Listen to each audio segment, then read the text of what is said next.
आज आपण भरपूर भाज्या असलेल्या थालीपीठची रेसिपी बघतो आहे।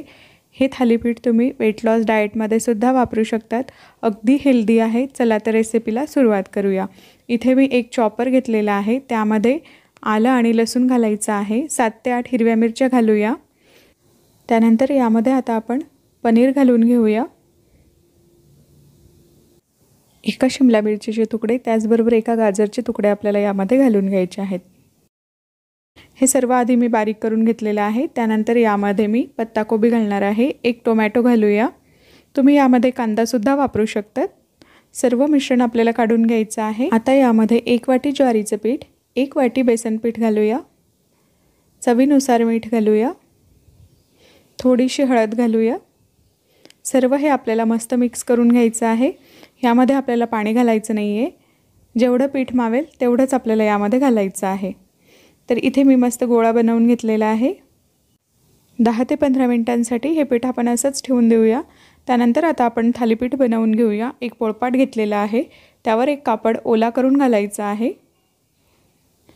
आज आपण कापडावर थालीपीठ थापून घेऊया। यामुळे हे थालीपीठ थापायला सुद्धा सोपं जातं आणि तव्यावर टाकायला सुद्धा खूप सोपं जातं। एक गोळा घेऊया आणि आपण आता याचं थालीपीठ थापून घेऊया। तर मधून हाताला पाणी लावून आपल्याला हे थालीपीठ थापून घ्यायचं आहे। थालीपीठ थापून झाल्यानंतर आपल्या हाताचे किंवा बोटाचे जे ठसे असतात ते थालीपीठवर उमटतात। तर थालीपीठ अगदी मस्त प्लेन करण्यासाठी आपण हाताला पाणी लावून घ्यायचं आहे आणि गोल आकारामध्ये आपल्याला थालीपीठवरून हात फिरवून घ्यायचा आहे। अशा प्रकारे हात फिरवून घेतल्यामुळे बोटाचे जे ठसे उमटलेले असतात ते निघून जातात आणि थालीपीठ अगदी मस्त प्लेन होतं। थालीपीठ थापून झालेलं आहे। आता यामध्ये थोडंसं होल करून घेऊया, जेणेकरून थालीपीठ मस्त शेकल्या जाईल। त्यानंतर त्यावर थोडीशी तीळ घालून घेऊया। थालीपीठ थापून झाल्यानंतर त्याला तीळ लावल्याने ती अगदी मस्त क्रंची लागते, त्याचबरोबर ती वरून दिसते सुद्धा। आता थालीपीठ तव्यावर घालून घेऊया। तवा छान गरम झालेला आहे। तव्यावर तेल घालायचं आहे आणि थालीपीठ त्यावर घालून घ्यायचं आहे आणि वरच्या बाजूने सुद्धा आपल्याला मस्त तीळ घालून घ्यायची आहे।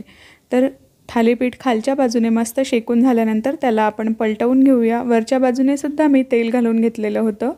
दोनही बाजूने मस्त खमंग थालीपीठ शेकून घ्यायचं आहे आणि मस्त खमंग असे थालीपीठ बनवून तयार आहेत। तुम्ही सुद्धा संध्याकाळच्या जेवणासाठी हे थालीपीठ नक्की बनवून बघा। दह्यासोबत, टोमॅटो सॉससोबत अगदी छान लागतात। आजचा व्हिडिओ तुम्हाला आवडला असेल तर व्हिडिओला लाईक जरूर करा आणि असेच नवनवीन व्हिडिओज बघण्यासाठी वृषालीज किचन चॅनलला सबस्क्राईब करा। तसेच शेजारील बेल आयकॉनसुद्धा क्लिक करा, जेणेकरून तुम्हाला माझ्या व्हिडिओचं नोटिफिकेशन मिळेल। परत पुन्हा भेटूया नवीन रेसिपीसह। तोपर्यंत बाय बाय।